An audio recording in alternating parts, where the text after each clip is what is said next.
Hey there, thanks for tuning in. I'm Torgo of Torgo Entertainment. Welcome back to the YouTube channel. Welcome back to another gig log. And welcome back to another wedding. I'm sorry, the notion of two people spending their entire lives together was invented by people who were lucky to make it to 20 without being eaten by dinosaurs. Marriage is obsolete. Dinosaurs are obsolete. Marriage is still around. It feels like it's been a hot minute since I actually did the proper setup in front of my painting, but we are here. It is October 5th.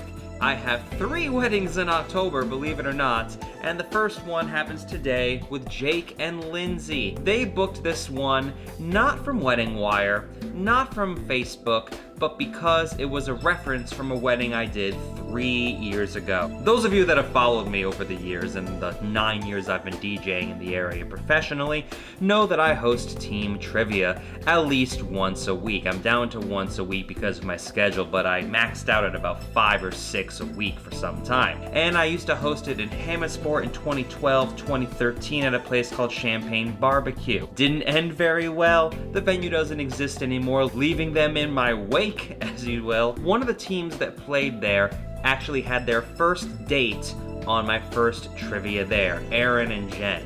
And that was 2012, and I ended up DJing their wedding in 2016. The mother of the bride for today's wedding ended up a guest at that wedding, liked how I was, and decided when it came time for her daughter to get married, referenced me highly. They found me, they checked out all my social media stuff, and they decided to just go ahead with me. So that's why it's important that every single gig you have to bring your A game, because you never know what could happen. This wedding is 3 years after the one that this was referred from. I had to go all the way up to Geneva at the Ramada Inn for this particular wedding. Let's take a look at the map and see where that is. It's about an hour 15 away, very close to Belhurst Castle, which is where I had the EDM wedding back in June.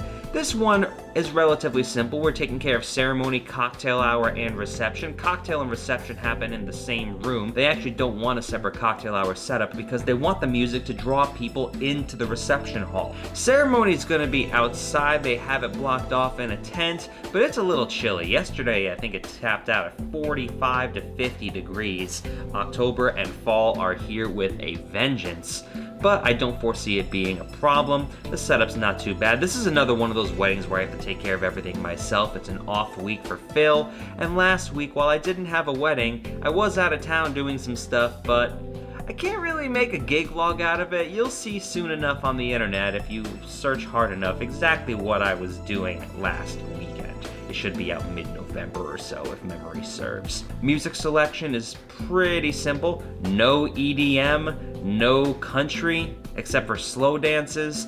And they just kind of left it open for me to do whatever I want, with the one caveat that they want some club-style mixing when it comes to opening up the dance floor. And it's a 6-hour affair that we're looking for. I know some of you think 6 hours is a really long time. This is actually one of the shorter weddings I've had this year. But I hope you're ready for this one. I'm excited. I like Jake and Lindsey a lot. I've done a lot of work with them over the past few months, ironing everything out. This should be a good one. I hope it's a good one. We'll find out if it's a good one. Let's go.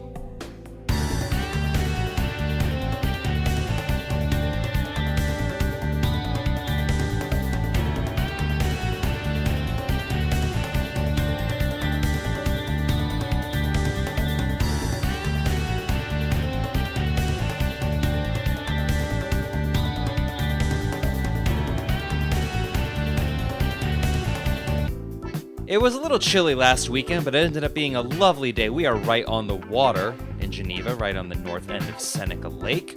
There's the walkway, and if we keep panning over, here's the venue. There's the hotel, and inside this little awning, we have the ceremony location. And at the back of the ceremony, you will see me. They provided both the tables, which is really nice, and here we have stuff you've seen before, my RCF 708A 8-inch speakers on some ultimate speaker stands. The signage was provided by them, obviously, don't pick a side. My new tripod. Here we have my Shure lapel microphone, my microphone rack, and this will eventually get moved inside during the reception, as you know, and my Yamaha 10-inch mixer. Obviously, each microphone's on its own track. Here we have my Samsung Chromebook with the USB drive that has all the songs for the ceremony, my clipboard that has the itinerary on it, and some gaff tape.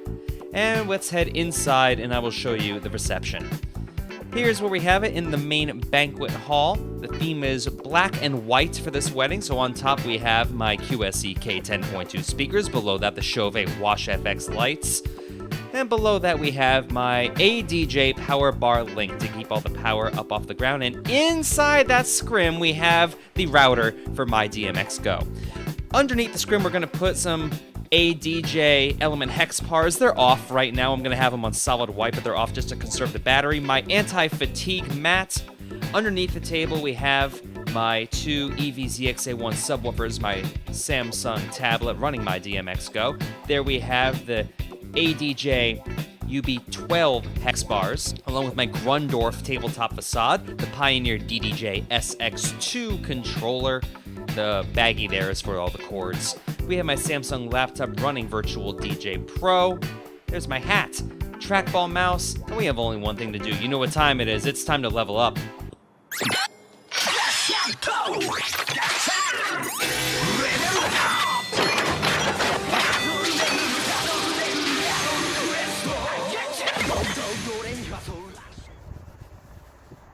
Let's go.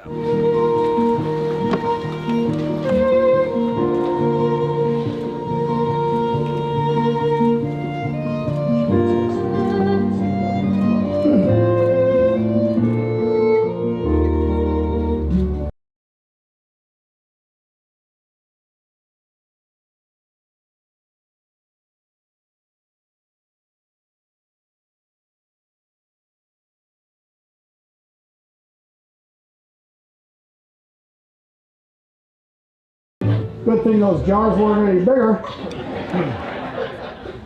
I now declare that you are husband and wife. You may kiss the bride.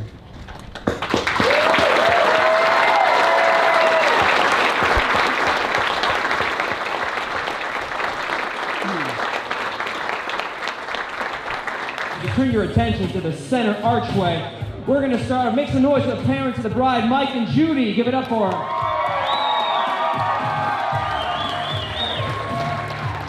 Not to be outdone, let's bring in Doug and Pam, parents of the groom. Give it up for Doug and Pam.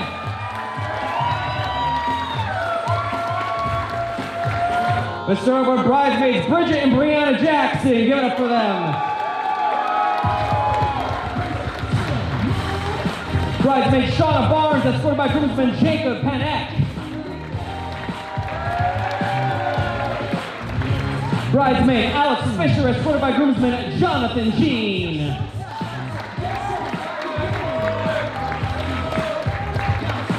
Bridesmaid Taylor Panek, escorted by groomsman Kevin Tung.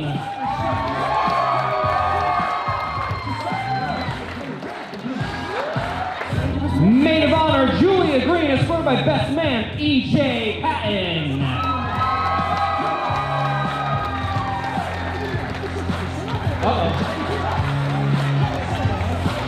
And if possible, can I get everybody on their feet for this part, please?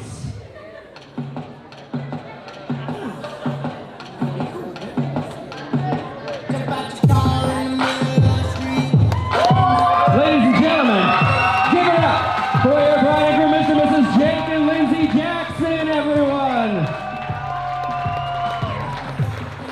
Their first dance is not going to be the T-Pain. As great as that would be.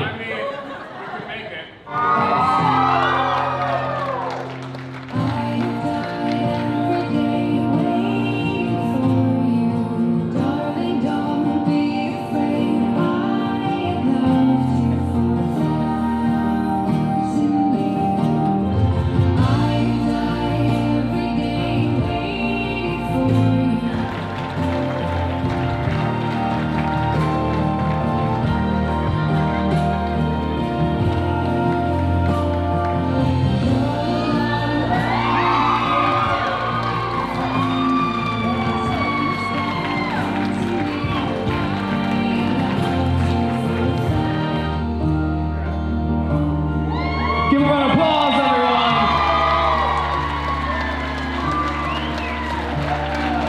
The first time I I saw Jacob, I remember thinking, oh my God.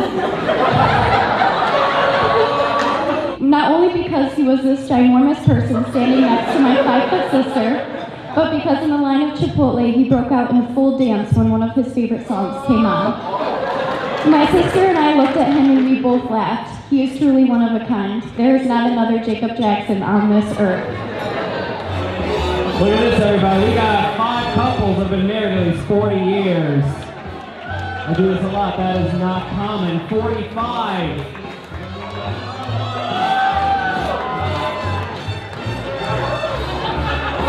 50. 55.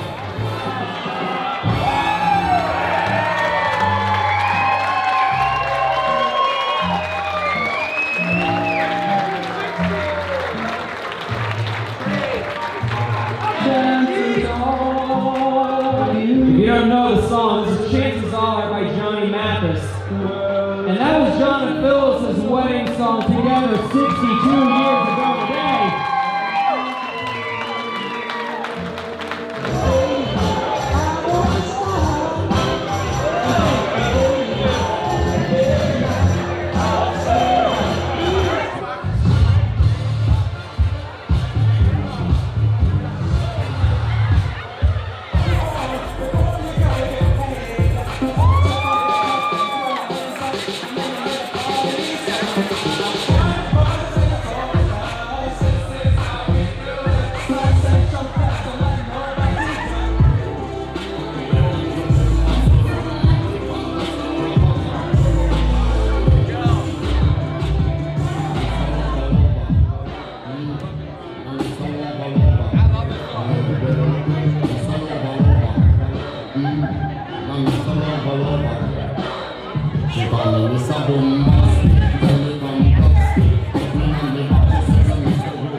Let's go home about.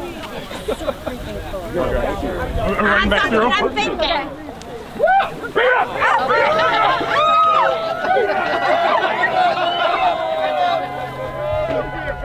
And we're back.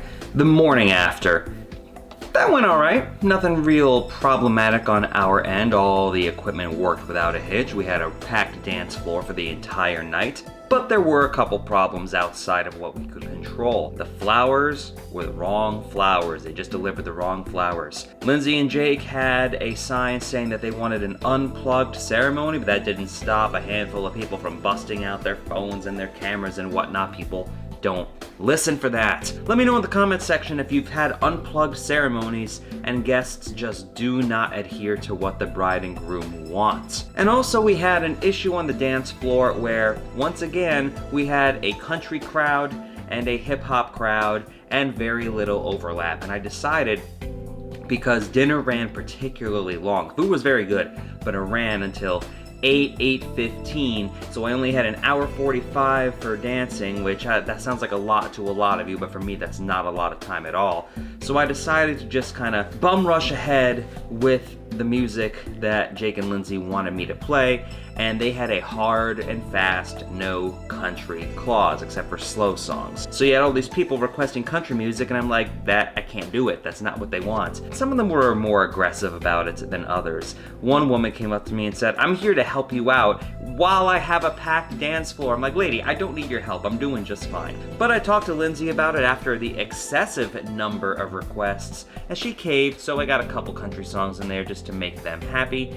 I will say the sparkler send-off. The sparkler send-off is something that's been happening at a lot of weddings this past year. I know it's really popular. This one was a hot mess. So I don't know if you think it's a good idea or not, but having it so far removed from the venue, I thought was an interesting choice, and it was really windy, and it was just the perfect storm of things that made it not go as well as probably anticipated. But Jake and Lindsey numerous times throughout the night reassured that I was doing things perfectly, and this is exactly what they wanted. I could tell they were frustrated with a couple of the other things that were going on at the wedding, but in terms of what we did, it was fine. And sometimes that's all you can hope for. A playlist is included at the end of this video. Thank you so much for tuning in. I'm Torgo of Torgo Entertainment, and we will see you at the double header next week, so stay tuned for a Friday gig. Take care.